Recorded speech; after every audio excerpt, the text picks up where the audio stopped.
Flood লাইটের আলোয় মনোমুগ্ধকর বাংলাদেশ জাতীয় স্টেডিয়াম। আগামীকাল এই মাঠে ভুটানের বিপক্ষে খেলবে বাংলাদেশ। বাংলাদেশ এই মাঠে সবশেষ খেলেছিল ৫৫ মাস আগে। প্রতিপক্ষ ছিল সেই ভুটানই।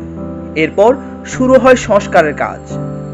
দীর্ঘদিন সংস্কারের কাজ পর আবার ফিরেছে ফুটবল। অর্থাৎ বাংলাদেশের সমর্থকরা দীর্ঘ ৫৫ মাস পর এই মাঠে ফের খেলা দেখতে পারবে।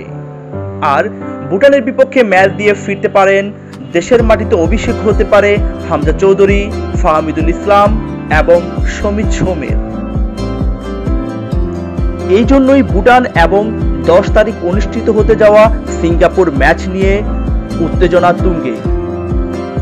টিকিট নিয়ে কাড়াকাড়ি, আন্দোলন, অবস্থান কর্মসূচি সবই হচ্ছে এই হাই ভোল্টেজ ম্যাচকে ঘিরে।